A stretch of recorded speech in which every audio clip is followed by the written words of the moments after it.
કેમ છો બચ્ચાઓ? મજામાં? ગુડ મોર્નિંગ, સુપ્રભાત. જે લોકો પ્રીમિયરમાં જોતા હોય એની માટે, બાકી પછીથી જોતા હોય એની માટે જે ટાઈમ ચાલતો હોય તે આપણને નથી ખબર. તો કાલે એક લેક્ચર હતો, હે ને? કાલે આપણે ચેપ્ટરની શરૂઆત કરી હતી, 10મા ચેપ્ટરની. એક લેક્ચર કાલે હતો, એક લેક્ચર પાછો આજે. કાલે પાછો એક લેક્ચર હશે, હે ને? તો કાલે આપણે શું ભણ્યા હતા? થોડું ઘણું પ્રકાશ વિશે ભણ્યા હતા, હે ને? અરીસા વિશે થોડી ઘણી માહિતી લીધી હતી. પરાવર્તનના કેટલા પ્રકારો એ જોયા હતા અને પરાવર્તનના નિયમો જોયા હતા. આટલી વસ્તુ જોઈ હતી. હવે આજે થોડુંક આગળ વધીએ. અરીસો કાલે આપણે જોયો તો એ ખાલી સમતલ હતો. આજે ગોલીય અરીસો જોવાનો છે, ગોળ આકારનો અરીસો.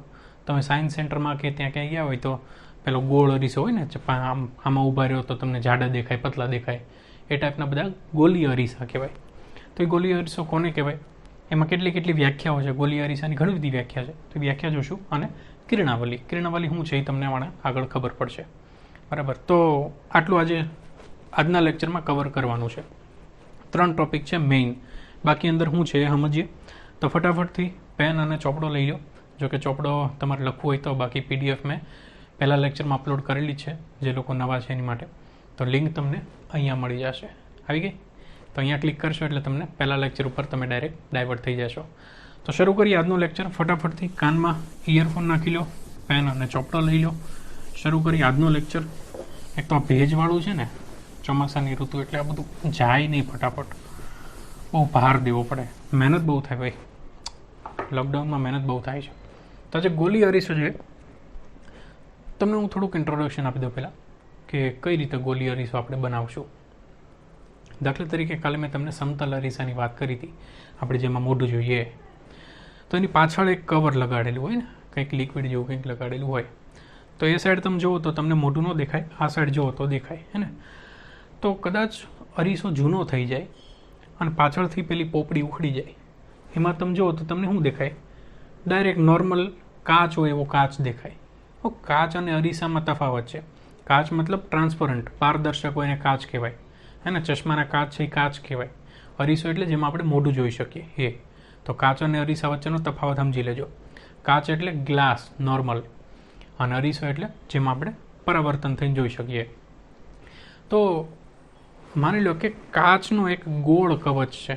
ગોળ કવચ છે. કવચ મતલબ કે તમે સમજી જશો, ગોળાકાર છે, વચ્ચેથી પોલું, ખાલી ગોળ પટ્ટી છે કાચની, આખો ગોળો છે કાચનો. ઓકે, ટ્રાન્સપરન્ટ છે, એમાં બે બાજુ જોઈ શકીએ છીએ.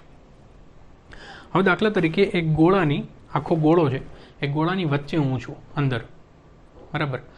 અને આપણે જે લિક્વિડ લગાડીએ છીએ કાચ અરીસાની પાછળ, એ લિક્વિડ હું આ ગોળ કાચની બહારની સાઈડ લગાડી દઉં. સમજો છો ને તમે? ગોળ કાચ છે એની અંદર આપણે છીએ અને બહારની સાઈડ લિક્વિડ લગાડવાનું છે. તો હવે શું થશે કે અંદરની સપાટી છે એ પરાવર્તક થઈ છે ને, લિક્વિડ બહારની સાઈડ લગાડ્યું એટલે અંદરથી આપણને બધું દેખાશે. અંદર આપણે જે છે આપણને સામું દેખાશે, બરાબર? તો માની લો કે એક આવું ગોળ છે. આ ગોળ નથી પણ માનો કે છે. આવું ગોલીય કવચ છે. શું છે? કવચ. એમાં મેં બહારની સાઈડ લિક્વિડ લગાડી દીધું. તો જે સાઈડ લિક્વિડ લગાડીએ એ સાઈડ અપરાવર્તક થઈ જાય, મતલબ ત્યાંથી આપણે જોઈ શકીએ નહીં. તો ત્યાં આપણે ટક ટક ટક ટક કરતા હતા, તમને ખ્યાલ હોય તો, હે ને? તો આ બધી સાઈડ, બહારની સાઈડ ટક ટક ટક ટક મેં કરી દીધું. સમજી ગયા? ઓકે. હવે આખો ગોળો છે એની અંદર આપણે છીએ, એમાંથી હું એક ડ્રીલ લઉં છું. ડ્રીલ ખબર પડે ને? ડ્રીલ લઈ અને આવી રીતે હું કાપી લઉં છું, રકાબીની જેમ. સમજ્યા ને તમે? આટલું હોલ પાડી અને આટલો ટુકડો મેં લઈ લીધો, અને આટલો ટુકડો એ પાછો ગોળાકારનો તે એક ભાગ છે. તો એક રકાબી જેવું આવશે મારા હાથમાં, કારણ કે ગોળાકાર સપાટી હશે એની. સમજો છો ને? તો એ ગોળાકાર સપાટી આવશે, માની લો કે આવી રીતની સપાટી આવે, તો એની બહારની સાઈડ છે ત્યાં કલર લગાડેલો હશે, અને અંદરની સપાટી છે પરાવર્તક હશે, મતલબ અંદરની સપાટીથી આપણે જોઈ શકીએ. તો આ જે ગોળાકાર કવચ છે એમાંથી માની લો કે આટલી સપાટી મેં કાપી, અને એ હું તમને આવી રીતે દર્શાવું છું. આમ નહીં, સીધી નહીં. માનો કે આમ ગોળ હોય આખી, તો આમ નથી દર્શાવતો, હું તમને આમ દર્શાવું છું. તો સહેજ ગોળાકાર આમ હશે, બરાબર? તો એ ગોળાકાર સપાટીને હું આટલી દર્શાવું છું, આટલી. સમજી ગયા? આટલી. આખી ગોળાકાર કવચ છે એ ગોળાકાર કવચમાંથી મેં આટલો ભાગ કાપી લીધો છે અને એટલે હું તમને દર્શાવું છું. એમાં બહારની સાઈડ ટક ટક ટક ટક છે અને અંદરની સપાટી પરાવર્તક છે. બરાબર. તો આ જે અરીસો બન્યો ને આને કહેવાય ગોલીય અરીસો. બરાબર. કારણ કે એની સપાટી વક્રાકાર છે, ગોળાકાર છે. તો આવા અરીસાને કહેવાય ગોલીય અરીસો. આવામાં બે પ્રકાર આવે. અહીંયા મેં જે કર્યું એ બહારની સાઈડ મેં કલર કર્યો ને તો અંદરની સપાટી પરાવર્તક થઈ. તો આવા અરીસાને કહેવાય, મતલબ આ જે ગોળ બન્યો ને એ અરીસો, આવા અરીસાને કહેવાય અંતરગોળ અરીસો. કેવો અરીસો? અંતરગોળ અરીસો. વ્યાખ્યા આપવી હોય તો જે અરીસાની અંદરની સપાટી પરાવર્તક હોય, પરાવર્તક મતલબ જેમાં આપણે આપણું મોઢું જોઈ શકીએ એવી હોય, એવા અરીસાને કહેવાય અંતરગોળ અરીસો. ઓકે, વ્યાખ્યા યાદ રહી ગઈ? હું લખતો નથી, જગ્યાની કમી છે એટલે, પણ તમને નવનીત આપેલી જ છે, એમાં વાંચી લેજો. હું તમને કહી દઉં, જે અરીસાની અંદરની સપાટી પરાવર્તક હોય, જો અપરાવર્તક હોય ને આપણે ટકટક કરીએ છીએ, જે સાઈડ લીસી હોય એ સાઈડ પરાવર્તક હોય, હે ને? જે અરીસાની અંદરની સપાટી પરાવર્તક હોય તેવા અરીસાને કહેવાય અંતરગોળ અરીસો. હવે હું ચેન્જ કરું થોડુંક, પાછા ગોળાકાર કવચની વચ્ચે આવી જાવ. બરાબર. જે વચ્ચે હતા અને બહારની સાઈડ લિક્વિડ લગાડ્યું હતું ને, હવે આ ગોળાની બહાર આવો. હવે આ ગોળો છે. બરાબર. હવે અંદરની સાઈડ લિક્વિડ લગાડી દીધું અને બહારની સાઈડ પરાવર્તક છે. સમજો છો ને? પહેલાં આપણે બહારની સાઈડ લિક્વિડ લગાડ્યું હતું અને અંદરની સપાટી પરાવર્તક થઈ હતી. હવે ગોળાની બહાર આવી ગયા, અંદરની સાઈડ લિક્વિડ લગાડવાનું બધે અને બહારની સપાટી પરાવર્તક. તો કેવું થાય? તો કે ભાઈ માની લો કે આ જ ગોળો હોય, અથવા હું નજીક બીજો દોરું, દાખલા તરીકે આ એક ગોળો હોય, એમાં અંદરની સાઈડ મેં લિક્વિડ લગાડી દીધું બધે, અંદરની સાઈડ ટક ટક, અને બહારની સપાટી પરાવર્તક. અને એમાંથી હું એક ડ્રીલ કરી અને આટલું કાઢી લઉં ગોળાકાર. તો આ જે ગોળ છે એ પાછું એક ગોળીય સપાટીનો તે એક ભાગ છે ને, તો આ રકાબી જેવું આવશે. અને એમાં અંદરની સપાટી ઉપર ટકટક, બહારની સપાટી પરાવર્તક. આમાંથી માની લો કે હું આટલું કાઢી લઉં, આટલું. તો આ અરીસામાં બહારની સપાટી પરાવર્તક થઈ. તો આવા અરીસાને કહેવાય બહિર્ગોળ અરીસો. કેવો અરીસો કહેવાય? બહિર્ગોળ અરીસો. તો બેની વ્યાખ્યા ખબર પડી ગઈ, આકૃતિ ખબર પડી ગઈ કે ભાઈ જે અરીસાની અંદરની સપાટી પરાવર્તક હોય એવા અરીસાને કહેવાય અંતરગોળ અરીસો, અને જે અરીસાની બહારની સપાટી પરાવર્તક હોય, અંદરની સાઈડ ટકટક હોય, એવા અરીસાને કહેવાય બહિર્ગોળ અરીસો. ડન છે? ચાલો, બે અરીસા બન્યા. આ બે અરીસાને કહેવાય ગોલીય અરીસા. તો ગોલીય અરીસાના બે પ્રકાર છે, અંતરગોળ અરીસો અને બહિર્ગોળ અરીસો. વ્યાખ્યા ફરીથી, જે અરીસાની અંદરની સપાટી પરાવર્તક હોય તેને અંતરગોળ અરીસો કહેવાય, જે અરીસાની બહારની સપાટી પરાવર્તક હોય એને કહેવાય બહિર્ગોળ અરીસો. ડન છે?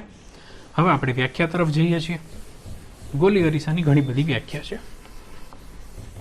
મહેનત કરવી પડે ભાઈ, બહુ મહેનત કરવી પડે. ઘણી બધી વ્યાખ્યા છે, 6 કે 7 વ્યાખ્યા છે. જોઈએ ધીમે ધીમે. પહેલી વ્યાખ્યા છે ધ્રુવ, જેને દર્શાવાય P વડે. ધ્રુવ કોને કહેવાય? માની લો કે અહીંયાથી આખું ગોળ હતું આવી રીતે, આમ એને મેં આવી રીતે દર્શાવ્યું છે, આમ.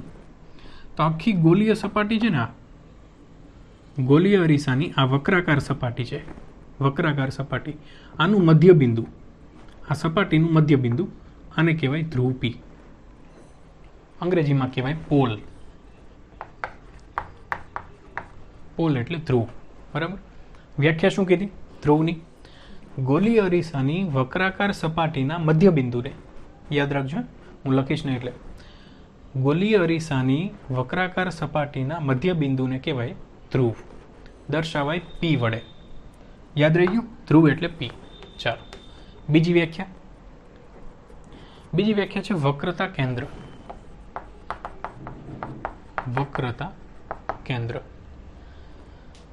ગોલીય અરીસો, આ ગોલીય અરીસો જે પરાવર્તક સપાટીના ભાગ રૂપે છે, શબ્દ ઉપર ધ્યાન આપજો. આ ગોલીય અરીસો એટલે આટલો, જે પરાવર્તક સપાટીના ભાગ રૂપે છે, તે ગોળાના કેન્દ્રને, આ ગોળો છે તો એનું કેન્દ્ર હોય, તો ગોલીય અરીસો જે પરાવર્તક સપાટીના અથવા તો જે પોલા ગોળાના ભાગ રૂપે છે તેવા ગોળાના કેન્દ્રને કહેવાય વક્રતા કેન્દ્ર. કેન્દ્રને ઇંગ્લિશમાં કહેવાય સેન્ટર, એટલે એની ઉપરથી નામ લીધું સી. તો વક્રતા કેન્દ્રને આપણે દર્શાવશું સી વડે, કેપિટલ સી. ડન છે? ફરીથી વ્યાખ્યા બોલી જાઓ. ગોલીય અરીસો જે પરાવર્તક સપાટી અથવા તો જે પોલા ગોળાના ભાગ રૂપે હોય તે ગોળાના કેન્દ્રને વક્રતા કેન્દ્ર સી કહે છે. ત્રીજી વ્યાખ્યા, વક્રતા ત્રિજ્યા. વક્રતા ત્રિજ્યા સેમ વ્યાખ્યા, કેન્દ્રની જગ્યાએ ત્રિજ્યા કરી નાખવાનું, હે ને? વક્રતા કેન્દ્રની જે વ્યાખ્યા હતી એમાં કેન્દ્રની જગ્યાએ ત્રિજ્યા કરી નાખો એટલે વક્રતા ત્રિજ્યાની વ્યાખ્યા બની જાય. શું હતી? ફરીથી, ગોલીય અરીસો જે પોલા ગોળાના ભાગ રૂપે હોય તે ગોળાની ત્રિજ્યાને અહીંયાથી આટલી અથવા તો આટલી આટલી ગમે તેટલી કેન્દ્રથી લઈ અને છેડાનું બિંદુ, આને તે ત્રિજ્યા કહેવાય ને, ગણિતમાં ભણતા હશો વર્તુળની ત્રિજ્યા. તો કેન્દ્રથી લઈ અને આટલું અંતર એટલે CP, આ અંતરને કહેવાય વક્રતા ત્રિજ્યા. વ્યાખ્યા આપવી હોય તો, ગોલીય અરીસો જે પોલા ગોળાના ભાગ રૂપે હોય તે ગોળાની ત્રિજ્યાને કહેવાય વક્રતા ત્રિજ્યા. ત્રિજ્યાને અંગ્રેજીમાં કહેવાય રેડિયસ, એટલે આને આપણે નામ આપશું R, કેપિટલ R. ઓકે, એટલે આ અંતર થયું R, આટલું અંતર. ડન છે? ફરીથી વ્યાખ્યા બોલી જાઓ કે ગોલીય અરીસો જે પોલા ગોળાના ભાગ રૂપે હોય તેવા ગોળાની ત્રિજ્યાને કહેવાય વક્રતા ત્રિજ્યા R. ચાલો, ચોથી વ્યાખ્યા.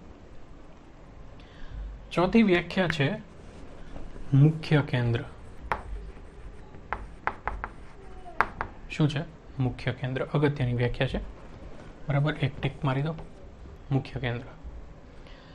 દાખલા તરીકે તમે આની ઉપર સમાંતર પ્રકાશના કિરણો આપાત કરો.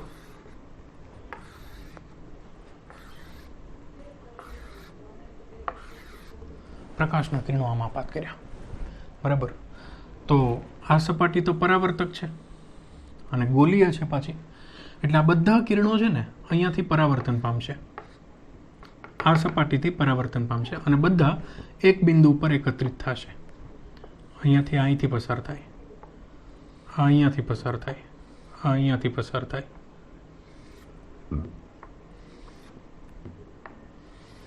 આમ તો આ બિંદુમાંથી બધા પસાર થયા, બધા અંદરની સાઈડ આવ્યા, બરાબર. દિશા દર્શાવવી ખાસ જરૂરી છે. આ બધા કિરણો આમ ગયા, ઝૂમ અંદર કેન્દ્રિત થઈ ગયા. કેન્દ્રિત થઈ ગયા એમ કહું છું, એટલે બધા કિરણો આ બિંદુમાંથી પસાર થયા. તો આ જે બિંદુ છે ને આને કહેવાય મુખ્ય કેન્દ્ર F. અંગ્રેજીમાં કહેવાય ફોકસ, એટલે ફોકસ ઉપરથી શબ્દ લીધો F, ફોકસ. ડન? સમજી ગયા? વ્યાખ્યા બનાવી. હવે એની પહેલા હું એક બીજી વ્યાખ્યા લઈ લઉં મુખ્ય અક્ષની. મુખ્ય અક્ષ કોને કહેવાય? તો કે ભાઈ વક્રતા કેન્દ્ર C અને ધ્રુવ P, આમાંથી પસાર થતી કાલ્પનિક રેખા. આ એક રેખા છે, કાલ્પનિક છે, હોય નહીં પણ આપણે બનાવી છે એટલે કાલ્પનિક કીધું, બરાબર. તો આ જે રેખા છે ને આને કહેવાય મુખ્ય અક્ષ. અરીસાની મુખ્ય અક્ષ મતલબ આવી રીતે હોય. દાખલા તરીકે આ ગોળ હોય તો એના સેન્ટર ઉપરથી હું સીધી રેખા આમ ખેંચી લઉં તો એને કહેવાય મુખ્ય અક્ષ. ડન? વ્યાખ્યા મુખ્ય અક્ષની ફરીથી કે વક્રતા કેન્દ્ર C અને ધ્રુવ P માંથી પસાર થતી કાલ્પનિક રેખાને અરીસાની મુખ્ય અક્ષ કહેવાય. ડન? ચાલો ફરી પાછા મુખ્ય કેન્દ્ર ઉપર આવી જાય. મુખ્ય કેન્દ્રની વ્યાખ્યા અગત્યની છે, ધ્યાનથી સાંભળજો. આપણે કર્યું છે, હું જે કર્યું છે એ આપણે વર્ણન કરવાનું છે, બીજું કંઈ નથી. આ કિરણો બધા આવ્યા, આ કિરણો કેવા છે? સમાંતર. અહીંયાથી પરાવર્તન થયું, પરાવર્તન થઈને એક જ બિંદુમાંથી પસાર થયા અને આ બિંદુને નામ આપવાનું છે F. ડન? તો આની વ્યાખ્યા બનાવવાની છે. કઈ રીતે? મુખ્ય અક્ષને સમાંતર, આ મુખ્ય અક્ષ એને સમાંતર જ છે ને, તો મુખ્ય અક્ષને સમાંતર આપાત થતા કિરણો, મુખ્ય અક્ષને સમાંતર આપાત થતા કિરણો અરીસાની સપાટી વડે પરાવર્તન પામી અને મુખ્ય અક્ષના જે બિંદુમાંથી પસાર થાય તે બિંદુને અરીસાનું મુખ્ય કેન્દ્ર એફ કહે છે. ફરીથી કાંઈ ખબર ન પડી, મને ખબર છે. અરીસાની મુખ્ય અક્ષને સમાંતર આપાત થતા કિરણો અરીસાની સપાટી વડે પરાવર્તન પામી અને જે બિંદુએ કેન્દ્રિત થાય અથવા તો મુખ્ય અક્ષના જે બિંદુમાંથી પસાર થાય તે બિંદુને અરીસાનું મુખ્ય કેન્દ્ર એફ કહે છે. ઓકે, આવું અંતર્ગોળ અરીસામાં થાય. આ બધી વ્યાખ્યા અંતર્ગોળ ને બહિર્ગોળ બે માટે છે, બરાબર. પણ મુખ્ય કેન્દ્રની વ્યાખ્યા છે ને બહિર્ગોળમાં થોડીક ડિફરન્ટ છે. જો કહી દઉં કઈ રીતે. આ બહિર્ગોળ અરીસો જેની બહારની સપાટી પરાવર્તક છે. ઓકે, અહીંયા જો હું આખો ગોળો દોરું તો એનું મુખ્ય કેન્દ્ર વક્રતા કેન્દ્ર અહીંયા આવે, અહીંયા ધ્રુવ પી આવે, કારણ કે આ ગોળો તો આવી રીતે બને ને, એટલે આનું કેન્દ્ર અહીંયા આવે. હવે આમાં મુખ્ય અક્ષને સમાંતર હું આવી રીતે કિરણો આપાત કરું તો આનું શું થાય ખબર? આ પાછળ તો ન જાય, કારણ કે આ સપાટી પરાવર્તક છે, એટલે હું આમ આપાત કરું ત્યાંથી પરાવર્તિત થઈ જાય. તો આ બધા કિરણો આમ જાય, અહીંયા આવ્યો હોય તો આમ જતું રહે, આમ જશે, આ છે એ આમ જશે, આમ જશે, આમ જાય અને આ રીતે આમ જશે. તો પાછળ ન ગયા, કારણ કે આ સપાટી પરાવર્તક છે, આ સપાટી પરાવર્તક છે, અંદરની સાઈડ તો પેલું લગાડેલું છે ને, એટલે બધા જ કિરણો પરાવર્તિત થઈ અને આમ જતા રહેશે. આ બધા કિરણો છે આને કેન્દ્રિત થતા કિરણો કહેવાય કે વિકેન્દ્રિત થતા કિરણો કહેવાય. કેન્દ્રિત મતલબ જે કિરણો ભેગા થતા હોય, અને વિકેન્દ્રિત મતલબ એક બિંદુમાંથી ક્યાંક છૂટા પડતા હોય એવા કિરણોને વિકેન્દ્રિત કિરણો કહેવાય. તો આ બધા કિરણો કેન્દ્રિત કિરણો છે અને આ બધા કિરણો વિકેન્દ્રિત કિરણો છે. આ બધાની પાછળ ભેગા કરો તો જો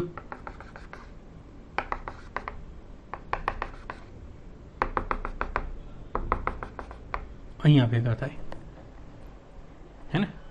તો હું આની માટે વ્યાખ્યા બોલું બહિર્ગોળ અરીસા માટે.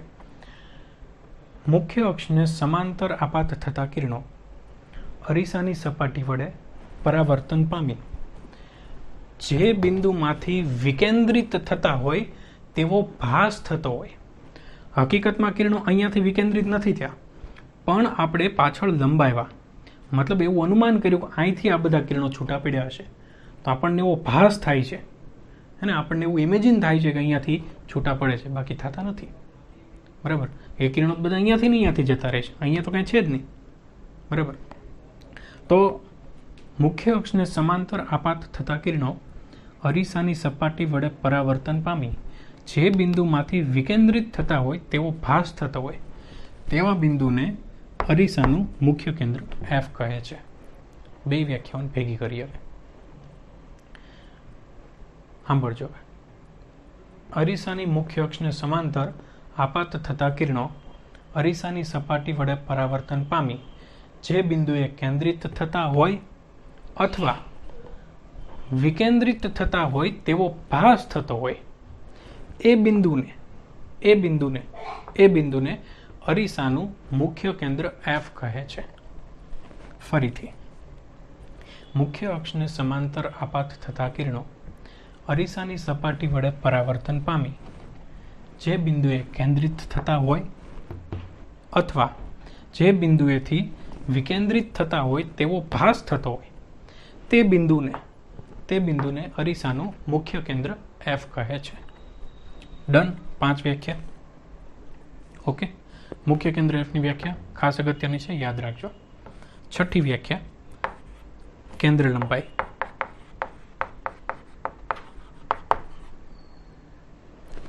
અહીંયાથી આટલું અંતર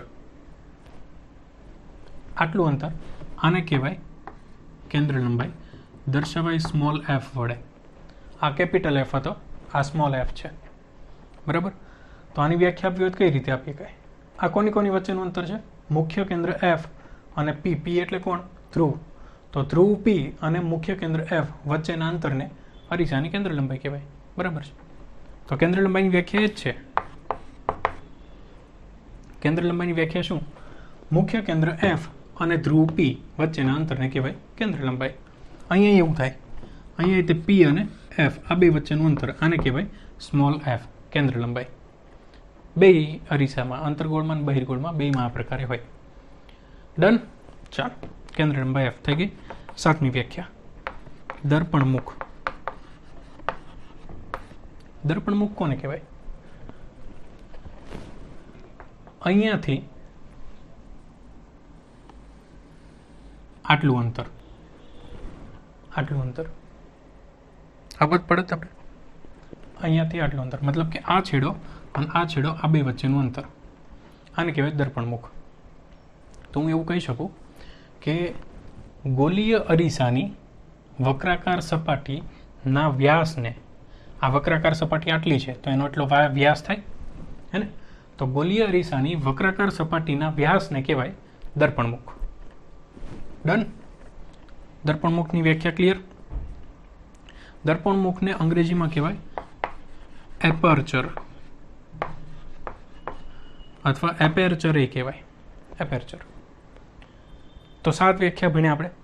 ફરીથી બધી વ્યાખ્યા હું બોલી જાઉં છું. ધ્રુવ પી.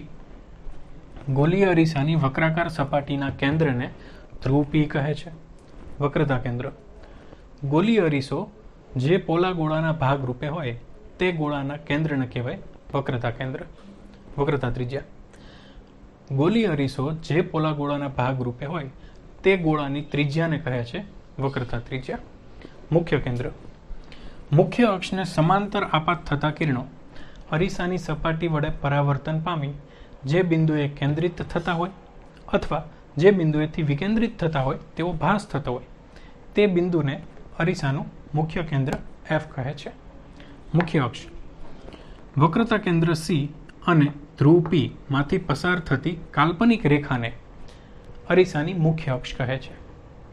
કેન્દ્ર લંબાઈ. અરીસાના મુખ્ય કેન્દ્ર એફ અને ધ્રુવ પી વચ્ચેના અંતરને કેન્દ્ર લંબાઈ એફ કહે છે. દર્પણમુખ. ગોલીય અરીસાની વક્રાકાર સપાટીના વ્યાસને અરીસાનું દર્પણમુખ કહે છે. ઓકે, ક્લિયર છે. 7 વ્યાખ્યા છે, યાદ રાખજો. કોને શું દર્શાવાય એ પણ યાદ રાખજો. વક્રતા ત્રિજ્યા એટલે આર, વક્રતા કેન્દ્ર એટલે સી, મુખ્ય કેન્દ્ર એટલે એફ, કેન્દ્ર લંબાઈ એટલે સ્મોલ એફ. યાદ રાખજો. બીજી વસ્તુ, એફ છે ને એફ એ હંમેશા સી અને પીની એક્ઝિટ વચ્ચે જ આવે. સમજો છો? એટલે સી અને પી એનું અડધું કરો ને એટલે એફ થઈ જાય. હવે તમે જો અહીંયાથી આટલું અંતર આને શું કહેવાય? વક્રતા ત્રિજ્યા આર. અને આટલું અંતર આને શું કહેવાય? એફ. તો હું એમ કહી શકું કે એફ કરતાં આર છે ને એ ડબલ છે. જો આટલું અંતર આર છે આટલું અંતર અને આટલું અંતર એફ છે, સ્મોલ એફ. સ્મોલ એફ એટલે કેન્દ્ર લંબાઈ અને કેપિટલ આર એટલે વક્રતા ત્રિજ્યા. તો એમ કહી શકું કે વક્રતા ત્રિજ્યા છે ને આર એ એફ કરતાં ડબલ છે. એટલે હું આવું કહી શકું કે 2 વખત તમે એફ કરો ને 2 વખત તો આર થાય, અથવા તો આ 2 ને નીચે લઈ જાઓ તો F is equal to r/2 આવું થાય. મતલબ તમે વક્રતા ત્રિજ્યાનું અડધું કરો ને તો તમને એફ મળી જાય. ડન. ચાલો આ વસ્તુ યાદ રાખજો. 2f is equal to R અથવા તો f is equal to r/2. Okay, હવે કિરણાવલી બાજુ જઈએ. આમ જ પડે જ કાંઈ કે હવારમાં બ્રશ કર્યા વગર આવી ગયા છો. આમાં તો બ્રશ ઘણા નહીં કરતા હોય હે ને. સવારે 8 વાગ્યામાં કોણ બ્રશ કરે? કા પ્રીમિયરવાળાની વાત થાય છે ભાઈ, જે લોકો પ્રીમિયરમાં જોવે છે એની માટે. બાકી તો મને ખબર છે ઘણા બધા 11 વાગે 12 વાગે 2 વાગે જોવે છે, કારણ કે ઊભા 11 વાગે થાય મારી જેમ. ચાલો વાંધો નહીં, એવું જ હોય ભાઈ લોકડાઉનમાં હે ને. કિરણાવલીની વાત કરીએ. દાખલા તરીકે આ અંતર્ગોળ અરીસો છે. ક્યાં લો અહીંયા જ લઈ લો. ચલો, આ અંતર્ગોળ અરીસો જે અરીસાની અંદરની સપાટી પરાવર્તક હોય એવા અરીસાને કહેવાય અંતર્ગોળ અરીસો. અહીંયા હોય એનું ધ્રુવ પી. આ થઈ ગઈ એની મુખ્ય અક્ષ. અહીંયા આવે સી, અહીંયા આવે એફ. આ દર વખતે યાદ રાખવાનું. અહીંયા પી આવે, અહીંયા સી આવે, આ બેનું અડધું કરો એટલે એફ આવે. આને શું કહેવાય? વક્રતા કેન્દ્ર. આને મુખ્ય કેન્દ્ર, આને ધ્રુવ પી. ડન. આટલી વસ્તુ દર્શાવવાની ફરજિયાત. હવે જો હું એક પ્રકાશનું કિરણ સિંગલ એક પ્રકાશનું કિરણ મુખ્ય અક્ષને સમાંતર આપાત કરવું આવી રીતે, તો આ પરાવર્તિત થઈને જાય ક્યાં? તો પરાવર્તિત થઈને એ મુખ્ય કેન્દ્ર એફ માંથી પસાર થશે. વાક્ય બનાવવું હોય તો આવી રીતે બનાવાય કે અરીસાની મુખ્ય અક્ષને સમાંતર આપાત થતું કિરણ પરાવર્તન પામી અને મુખ્ય કેન્દ્ર એફ માંથી પસાર થાય છે. આવું અંતર્ગોળ અરીસામાં થાય. બહિર્ગોળમાં શું થાય? બહિર્ગોળમાં દાખલા તરીકે આ બહિર્ગોળ અરીસો છે. જે અરીસાની બહારની સપાટી પરાવર્તક હોય એને કહેવાય બહિર્ગોળ અરીસો. અહીંયા એનું ધ્રુવ પી આવે, આ એની મુખ્ય અક્ષ, અહીંયા આવે સી અને એનું અડધું એટલે એફ. મુખ્ય અક્ષને સમાંતર કિરણ આપાત કર્યું આવી રીતે આમ, તો આ ક્યાંથી જાય? તો ભાઈ આમ થોડું જશે, પરાવર્તિત તો આમ થશે ને, કારણ કે બહિર્ગોળ અરીસો છે. તો આ કિરણ જશે આવી રીતે. અને જો તમે પાછળ લંબાવો તો એ એફમાંથી પસાર થતું હોય તેવું લાગે. જો ભાસ થતો હોય એવું થાય ને એટલે ટક ટક ટક ટક આવે. જો હકીકતમાં પસાર થતું હશે ને તો સ્ટ્રેટ જ જશે, પણ જો એવો ભાસ થતો હોય તો આવી રીતે દોરવાનું, મતલબ આવી ટક ટક ટક ટૂટક ટૂટક રેખા દોરવાની. બરાબર? તો કિરણ હકીકતમાં પરાવર્તિત થઈને અહીંયાથી આમ વહી ગયું, પણ જો તમે પાછળ લંબાવો તો એ અહીંયાથી પસાર થતું હોય તેવું લાગે, તેવો ભાસ થાય. ડન. તો બે સમાંતર કિરણો માટે અંતર્ગોળ અરીસો અને બહિર્ગોળ અરીસો, આ યાદ રાખવાનું. બીજું, જો કોઈ કિરણ આ કયો અરીસો? અંતર્ગોળ અરીસો. આ ધ્રુવ પી, વક્રતા કેન્દ્ર સી, મુખ્ય કેન્દ્ર એફ, કેપિટલ એફ. જો કોઈ કિરણ મુખ્ય કેન્દ્ર એફ માંથી પસાર થાય, તો અરીસાની સપાટી વડે પરાવર્તન પામી અને મુખ્ય અક્ષને સમાંતર થઈ જાય. ઓકે, આવું અંતર્ગોળ અરીસામાં થાય. બહિર્ગોળમાં શું થાય? આ બહિર્ગોળ અરીસો પી, વક્રતા કેન્દ્ર, મુખ્ય અક્ષ, વક્રતા કેન્દ્ર સી, મુખ્ય કેન્દ્ર એફ. આ પી ધ્રુવ. ચાલો, એફ માંથી પસાર થતી દિશામાં આપાત થાય છે, કારણ કે એફ માંથી એક્ઝેક્ટલી પસાર તો નથી થતું, પણ એવી દિશામાં આવ્યું અને વચ્ચે અરીસો આવી ગયો તો અહીંયાથી આ પરાવર્તન પામશે. તો આ પરાવર્તન પામી અને સમાંતર થઈ જશે અને આ બાજુ જશે. ડન. મુખ્ય અક્ષમાંથી પસાર થતી દિશામાં આપાત થયેલું કિરણ અરીસાની સપાટી પર વડે પરાવર્તન પામી અને મુખ્ય અક્ષને સમાંતર થઈ જાય છે. ઓકે, આ બે વસ્તુ યાદ રાખવાની. એફ માંથી પસાર થાય તો સમાંતર થઈ જાય, એફ માંથી પસાર થાય તો સમાંતર થઈ જાય. સમાંતર હોય તો એફ માંથી, સમાંતર હોય તો એફ માંથી. ક્લિયર? ત્રીજું,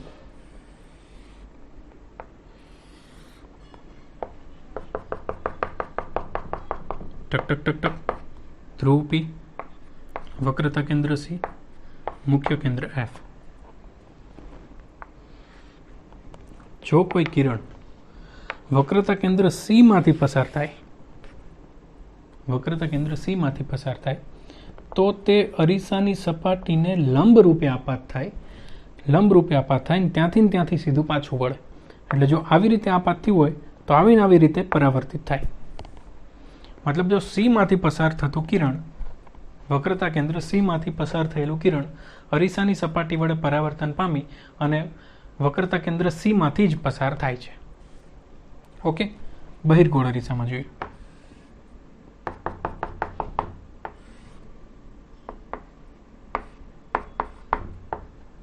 ખ્યાલ આવી ગયો ને? પી બહિર્ગોળ અરીસો થોડોક નાનો થયો છે, પણ ચાલો. કિરણ આપાત કરું હું સી માંથી પસાર થતી દિશામાં. એક્ઝેક્ટલી સી માંથી પસાર થતું નથી, પણ એવી દિશામાં મેં આપાત કર્યું. તો આ પણ અરીસાની સપાટીને લંબ રૂપે આપાત થાય અને એ જ દિશામાં પાછું ફરે. એટલે ટિંગ ટિંગ ત્યાંથી રિટર્ન આવ્યું એ જ દિશામાં, સેમ ટુ સેમ. ઓકે, તો સીમાંથી પસાર થાય તો સીમાંથી સીમાંથી પાછું, બરાબર. અને ચોથી સિચ્યુએશન અહીંયા દોરી નાખું. અહીંયા પી છે, દાખલા તરીકે અહીંયા એફ છે, અહીંયા સી છે. જો કોઈ કિરણ ધ્રુવ પી ઉપર અમુક ખૂણે આપાત થાય, આજે ચોક ભાંગ્યો, અપશુકન થયું, બહુ અપશુકન થાય છે હવારમાં. દાખલા તરીકે ધ્રુવ પી ઉપર આપાત થાય ડાયરેક્ટ આવી રીતે, દાખલા તરીકે થીટા ખૂણો બનાવે છે, આવી રીતે આપાત થયો. ધ્રુવ પી ઉપર અમુક ખૂણે આપાત થતું કિરણ અરીસાની સપાટી વડે તેટલો જ ખૂણો બનાવતી દિશામાં પરાવર્તિત થાય છે. આઈ થીટા હોય, મતલબ જો પી ઉપર આપાત થાય તો પીમાંથી રિટર્ન આવી જાય, જેટલા ખૂણે આપાત થયું હોય એટલા જ ખૂણે પરાવર્તિત થઈ જાય. ઓકે, હવે આવું બહિર્ગોળ અરીસામાં જોઈએ, એમાં શું થતું હશે? આ બહિર્ગોળ અરીસો, અંદરની બહારની સપાટી પરાવર્તક, અહીંયા આવી ગયું પી, અહીંયા આવી ગયું એફ, અહીંયા આવી ગયું સી. અહીંયા દાખલા તરીકે મુખ્ય અક્ષને હું આમ લંબાવું અને આવી રીતે આપાત થાય, આમ થીટા ખૂણો બનાવતી દિશામાં આમ આપાત થયું, તો આ જ દિશામાં આવી જ રીતે થીટા ખૂણો બનાવતી દિશામાં જ પરાવર્તિત થઈ જાય. આ બહિર્ગોળ અરીસામાં. અંતર્ગોળ અરીસામાં આ દિશામાં આવે, આમ જતું રહે. બહિર્ગોળ અરીસામાં તે આમ આવે, આમ જતું રહે. 4 સિચ્યુએશન થઈ. ફરીથી યાદ રાખવાની ટ્રીક હું તમને આપું છું. મુખ્ય અક્ષને સમાંતર આપાત થતું કિરણ અરીસાની સપાટી વડે પરાવર્તન પામી અને મુખ્ય કેન્દ્ર એફમાંથી પસાર થાય છે. આમાં મુખ્ય અક્ષને સમાંતર આપાત થતું કિરણ અરીસાની સપાટી વડે પરાવર્તન પામી અને મુખ્ય કેન્દ્ર એફમાંથી પસાર થતું હોય તેવો ભાસ થાય છે. મુખ્ય કેન્દ્ર એફમાંથી પસાર થતું કિરણ અરીસાની સપાટી વડે પરાવર્તન પામી અને મુખ્ય અક્ષને સમાંતર થઈ જાય છે. મુખ્ય કેન્દ્ર એફમાંથી પસાર થતું હોય તેવો ભાસ થતું કિરણ અરીસાની સપાટી વડે પરાવર્તન પામી અને મુખ્ય અક્ષને સમાંતર થઈ જાય છે. વક્રતા કેન્દ્ર સીમાંથી પસાર થતું કિરણ અરીસાની સપાટી વડે પરાવર્તન પામી અને વક્રતા કેન્દ્ર સીમાંથી જ પરાવર્તન પામે છે. વક્રતા કેન્દ્ર સીમાંથી પસાર થતું હોય તેવી દિશામાં આપાત થતું કિરણ અથવા તેવો ભાસ થતું કિરણ અરીસાની સપાટી વડે પરાવર્તન પામીને તે દિશામાં પરાવર્તિત થાય છે. ધ્રુવ પી ઉપર અમુક ખૂણે આપાત થતું કિરણ તેટલો જ ખૂણો બનાવતી દિશામાં પરાવર્તિત થાય છે. સેમ, બરાબર. હવે યાદ કઈ રીતે રાખશો? જો દાખલા તરીકે કોઈ મહેમાન આવે, બરાબર, બહુ દૂરથી આવ્યા હોય એટલે સીધા જ આવે ઘરે. દાખલા તરીકે ગામડેથી આવ્યા છે, હે ને, ગામડેથી સુરત આવ્યા હોય કોઈ મહેમાન, તો ગામડેથી સીધા આવે અને જે કિરણો અનંત અંતરેથી સીધા આવે ને એ સમાંતર કિરણો હોય. યાદ રાખજો, અનંત અંતરેથી આવતા કિરણો હંમેશા સમાંતર હોય. તો એવા સમાંતર કિરણો મતલબ ડાયરેક્ટ ગામડેથી આવ્યા હોય, ગામડેથી આવે ને એ કિરણને તમારે મતલબ ગામડેથી જે મહેમાનો આવ્યા હોય એને તમારે સીધા બાથરૂમમાં મોકલી દેવાના. બાથરૂમ એટલે એફ. ગામડેથી જે કિરણો આવે, ગામડેથી જે મહેમાન આવે એને સીધા તમારે બાથરૂમમાં મોકલી દેવાના. જાઓ ભાઈ, હાથ પગ ધોઈ આવો, નાહી આવો, ફ્રેશ થઈ આવો. ગામડેથી કોઈ મહેમાન આવે તો એને સીધા ક્યાં મોકલી દેવાના? બાથરૂમમાં. બરાબર, આપેલી યાદ રાખવાની ટ્રીક. બીજું, બાથરૂમમાંથી જો કોઈ મહેમાન આવે મતલબ એફમાંથી પસાર થઈને આવે તો એને ડાયરેક્ટ ગામડે મોકલી દેવાના. ગામડે મતલબ ક્યાં? સમાંતર. સમજો છો? એટલે બાથરૂમમાંથી જો કોઈ મહેમાન આવે તો એને ગામડે મોકલી દેવાના. ગામડેથી જો કોઈ મહેમાન આવે તો બાથરૂમમાં મોકલી દેવાના. બાથરૂમ એટલે કોણ? એફ. ડન. સી, છી. જો કોઈ મહેમાન છી કરીને આવે તો એને પાછા છી કરવા મોકલી દેવાના. મતલબ જો કોઈ કિરણ સીમાંથી પસાર થઈને આવે તો એને પાછું સીમાં મોકલી દેવાનું. મતલબ જો કોઈ મહેમાન છીછી કરીને આવે તો પાછા એને છીછી કરવા મોકલી દેવાના. બરાબર. પી, જો કોઈ મહેમાન પીપી કરીને આવે તો એને પીપી કરવા મોકલી દેવાના. મતલબ જેટલા ખૂણે આપાત થાય એટલા જ ખૂણે પરાવર્તિત કરી દેવાના. યાદ રહી ગયું? 4 મુદ્દા છે, 4 ટ્રીક યાદ રાખવાની. જો કોઈ મહેમાન ગામડેથી આવે તો એને બાથરૂમમાં મોકલી દેવાના. જો કોઈ મહેમાન બાથરૂમમાંથી આવે તો એને ગામડે મોકલી દેવાના. ગામડે મતલબ સમાંતર, એફ મતલબ બાથરૂમ. જો કોઈ મહેમાન છીછી કરીને આવે તો એની પાછળ છીછી કરવા મોકલી દેવાના. જો કોઈ મહેમાન પીપી કરીને આવે તો પાછા એને પીપી કરવા મોકલી દેવાના.